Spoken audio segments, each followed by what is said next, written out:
Okay, so like, ever heard of the butterfly effect, right? Mm-hmm. That whole thing where like something small, like a butterfly flapping its wings, Mm. could actually like cause a hurricane way over on the other side of the world. Yeah. Wow. Wow, that's right.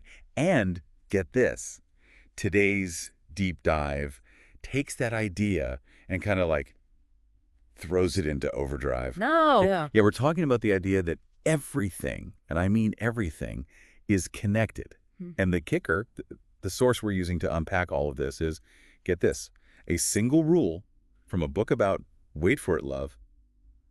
Who knew, right? Yeah, that's kind of a curveball. Okay. Which rule are we talking about? All right, so it's Rule 26 from 40 Rules of Love. And this one, it really dives deep into this concept of interconnectedness. Like, it talks about the universe as this one giant being. One giant being. Yeah, with all of us humans like woven into it. Part of this invisible web of stories, as the rule puts it. Okay, I'm intrigued. Keep going. So imagine it this way. Everything we do, every word we say, is that we're sending out these ripples, right? Right, Buzz. Yeah, impacting the world around us. Yeah. And not always in ways we can see or predict. It's funny you should put it that way. This whole thing about interconnectedness, about the universe being this one being, it kind of reminds me of how a lot of ancient cultures and philosophies view the world. Oh, really? Like what?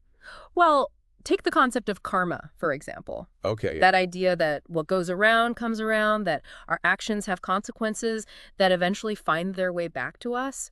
It speaks to this interconnectedness, this idea that we're not isolated actors in the universe. That's actually a really good point. I never thought about it that way. It even pops up in modern physics, like with quantum entanglement, where two particles, even separated by vast distances, can still influence each other instantaneously. It's just that, wow, so much to process. This whole idea is making me think about how I interact with, well, everyone and everything. Right. And, okay, this part about silent conversations in the rule, like that really got me. Silent conversations. Tell me more about that. So, the rule is suggesting that we're always communicating, even when we aren't saying a word. Like our energy, our intentions, they're speaking volumes even in silence. I like that. It's like we're always transmitting, whether we realize it or not, and everyone around us is picking up on those signals. Yeah. Kind of makes you think twice about the kind of energy you're putting out there, doesn't it? Are you radiating positivity or are you adding to the negativity? It's definitely a good question to consider.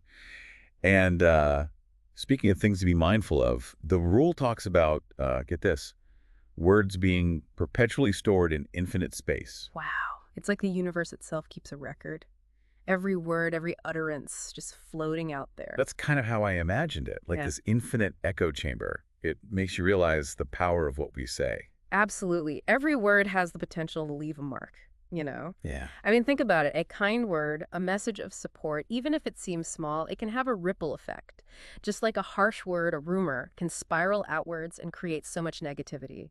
It's like that line from the rule, one man's pain will hurt us all, one man's joy will make everyone smile. Right, it's all connected. It's wild. Makes you think about those big social movements or global trends.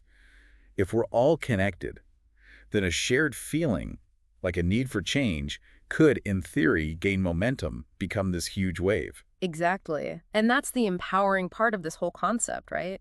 If our negativity can have a ripple effect, imagine what we can do when we consciously choose to focus on positivity, compassion, and action. So, okay, how do we actually put this into practice if we really want to live by this idea of interconnectedness? No, it probably starts with awareness. Yeah, Paying attention to the energy we bring into our interactions, maybe choosing our words more thoughtfully. I like that. It's about realizing that we're not these isolated islands, we're part of this giant, intricate tapestry, and we all contribute to the bigger picture. It's a lot to process, this whole thing. It is. But there's something so hopeful about it, too.